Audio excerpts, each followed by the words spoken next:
Dans cette vidéo, on va rapidement parler de quelle banque choisir pour du e-commerce. Si vous vous lancez, vous devez forcément avoir une banque du coup pour votre statut professionnel. Et dans cette vidéo, je vais vous partager mon retour d'expérience, déjà sur banque en ligne versus banque physique, et ensuite sur typiquement quelle banque est-ce que moi j'utilise au quotidien. Donc il faut déjà retenir que la différence entre banque en ligne et banque physique, ça va être principalement si vous êtes sur un business physique, vous allez souvent avoir besoin de réaliser des prêts professionnels. Là, nous, dans l'e-commerce, c'est pas notre cas, donc on n'a pas besoin de cette option-là. En réalité, c'est à peu près tout ce qui va faire la différence sur le court terme entre une banque physique et une banque en ligne. On va dire, c'est le seul avantage que la banque physique aura. Maintenant, sur une banque en ligne, on aura la possibilité d'avoir une interface qui sera bien meilleure qu'une banque physique. Ça va être beaucoup plus ergonomique et surtout, bah, encore une fois, la différence, si vous avez un business physique, vous n'allez pas passer beaucoup de temps sur votre banque en ligne. Typiquement, moi, à côté, j'ai un restaurant dans lequel j'ai investi, je vais jamais sur le compte bancaire. Justement, on a fait une partie donc, de l'investissement qu'on a fait a été fait par un prêt bancaire, donc c'est pour ça qu'on est passé par une banque physique. Je vais jamais sur le compte. Alors que sur mes sites e-commerce, bah, toute la journée, je vais sur les comptes, régler les transactions, créer une carte virtuelle, etc. C'est aussi des avantages qu'on verra ensuite dans la vidéo. Mais donc, c'est vraiment une bien meilleure interface sur les banques en ligne et ça, c'est quand même, bah, un réel gain de temps même sur le quotidien. Également, c'est moins cher une banque en ligne par rapport à une banque physique. L'ouverture est beaucoup plus simple et se fait de chez soi. On n'a pas besoin de se déplacer en agence pour ouvrir un compte sur, Revolut, Conto, N26 ou toutes les autres banques dont on va parler juste après et surtout le plus important pour nous, on va avoir la possibilité de créer des cartes virtuelles. Ça, c'est très, très intéressant. Ça va nous permettre de créer des cartes qu'on peut couper à tout moment, dont on peut augmenter le plafond à tout moment et qu'on peut créer à tout moment. Si on est sur une banque physique, on va commander une carte bancaire, elle va mettre une semaine à arriver, on va recevoir le code 4 jours après. Bref, il va se passer 14 jours avant qu'on puisse utiliser la carte. Sur une banque en ligne, il se passe environ 5 secondes avant que vous puissiez utiliser la carte. Et ça fait une énorme différence et ça fait partie des raisons pour lesquelles vous devez absolument, si vous faites de l'e-commerce, utiliser une banque en ligne et non pas une banque physique. Je reviens rapidement sur le moins cher. Il y a le côté moins cher, non seulement la souscription, donc ça va être moins cher pas au quotidien, mais mensuellement d'avoir une banque en ligne. Mais surtout, quand on fait de l'e-commerce, on va être amené à avoir quand même pas mal de transactions en devises étrangères. Ça peut être par exemple en dollars pour payer le fournisseur, ça peut être en dollars pour un compte publicitaire sur lequel on va dépenser en dollars. Ça peut être pour plein de raisons différentes, on peut être amené à dépenser dans d'autres devises que l'euro. Et si on dépense dans d'autres devises que l'euro avec un compte physique, on va avoir énormément de frais. Et rien que pour ça, la banque en ligne est aussi un avantage énorme et bien plus intéressante qu'une banque physique.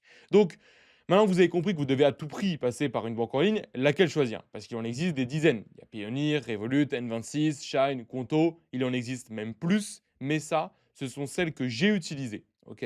Et donc, ce sont celles sur lesquelles je vais pouvoir vous faire un retour d'expérience, surtout sur Conto, qui est ma préférée, sur laquelle je passe. Bah, j'ai 90% de mes comptes en ligne qui sont chez Conto. J'ai 10% qui sont chez Revolut parce que bah, simplement, j'avais déjà des comptes, enfin, c'est des comptes des sociétés sur lesquelles soit, j'ai déjà un compte du coup Conto, donc j'ai juste besoin d'un deuxième compte, soit, pour plein de raisons, que je vais mentionner juste après, c'était plus simple d'ouvrir un compte, Revolut.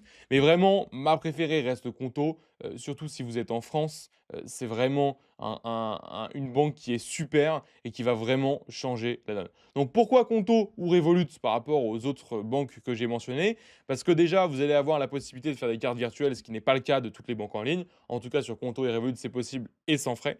Vous allez avoir la possibilité d'avoir des sous-comptes, c'est vachement pratique, notamment si vous faites de l'e-commerce, que vous avez de la TVA à payer. Bah, c'est vrai que si à la fin de l'année, il y a l'URSSAF qui vient toquer, enfin, ouais, l'URSSAF ou les impôts qui viennent toquer et qui vous disent ouais, tu dois 200 000 € de TVA, bah ouais, mais je ne sais plus, c'est embêtant. Tandis que si tu as créé un sous-compte et qu'à chaque fois que tu as un virement qui arrive, tu mets 20% des sous qui arrivent sur le compte TVA, à la fin de l'année, tu n'as pas le problème. Donc ça permet vraiment de bien mieux gérer sa trésorerie, quelque chose qui n'est pas non plus possible sur les banques physiques. Alors on peut avoir d'autres sous-comptes pour des investissements ou autres, mais ce ne sont pas des sous-comptes à proprement parler comme j'en parle pour justement Conto ou Revolut pour l'exemple. Également, vous allez avoir un service après-vente qui est assez rapide. Vous pouvez entrer en communication avec quelqu'un assez rapidement. L'avantage et le désavantage, c'est que vous n'avez pas un conseiller attitré, mais du coup, l'avantage, c'est que même si la personne avec qui vous avez parlé hier est plus disponible, il y aura une nouvelle personne pour parler avec vous. Tandis que sur une banque physique, si votre conseiller est en vacances, il va falloir attendre qu'il revienne de vacances. Il y aura un tarif très avantageux, donc c'est 10 € par mois pour Revolut et 9 € par mois pour Conto. Alors bien sûr, il y a des offres qui sont supérieures après si vous avez des beaucoup plus gros plafonds, si vous voulez beaucoup plus de cartes, beaucoup plus de si vous avez une grosse équipe que vous voulez les inviter sur la banque. Mais on va dire que pour la plupart d'entre vous qui se lancent, vous allez avoir voilà, un tarif entre 10 € par mois et 9 € par mois. En plus de ça, pour Conto, on vous mettra du coup le lien juste en dessous. Vous avez un bonus de 80 € à l'ouverture de votre compte. Donc vous pouvez juste passer par le lien juste en dessous et vous recevrez 80 € quand vous aurez ouvert le compte. Ça vous paiera donc quasiment un an de compte, donc c'est pas mal.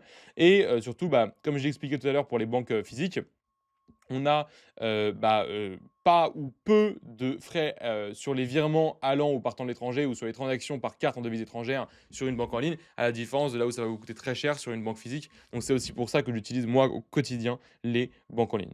Sur la partie comptabilité, c'est vrai que Conto va être largement au-dessus pour moi, de Revolut. On va pouvoir bon ça on peut le faire sur les 2, mais les autres on ne pourra pas forcément les faire sur les 2. On va pouvoir attacher à chaque transaction une facture. Ça, c'est un gain de temps à la fin de l'année. Alors si vous êtes en auto-entreprise, ça ne vous concerne pas vraiment, mais si vous êtes en société, bah, il faut pour chaque transaction une facture qui est associée à la transaction. Donc ce qui est assez embêtant sur une banque, traditionnelle, c'est qu'on doit passer par un logiciel externe qu'on connecte à la banque. Là, avec Conto, il y a pas besoin, on peut directement connecter du coup, cette transaction, connecter cette facture à une transaction. Également, vous pouvez donner l'accès à votre comptable, c'est aussi vachement pratique parce qu'il va pouvoir récupérer toutes ces factures et faire un extrait de compte pour pouvoir tenir la comptabilité. Vous allez pouvoir envoyer typiquement une facture par mail ou WhatsApp, donc soit vous la transférez à Conto via email ou soit sur WhatsApp et elle va être directement avec l'IA associée à la transaction en question. Ça, c'est aussi un gain de temps énorme.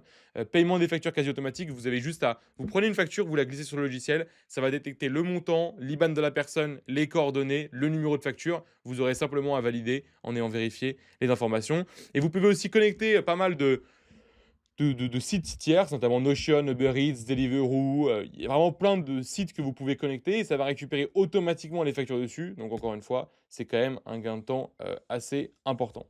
Donc voilà, écoutez, j'ai pas grand-chose à vous dire de plus sur justement ces banques en ligne. Je vous conseille réellement Conto. En plus, vous avez un bonus à l'ouverture. Revolut est aussi bien, mais c'est vrai que typiquement, si vous créez une vraie société avec Revolut, vous n'avez pas la possibilité, quand vous créez la société, de passer par Revolut directement parce que Revolut ne propose pas ce qu'on appelle de dépôt de capital, là où Conto le propose et va nous permettre d'ouvrir un compte même si on vient de créer la société. Voilà, n'hésitez pas si vous avez des questions à nous envoyer un mail et je vous souhaite une très bonne journée.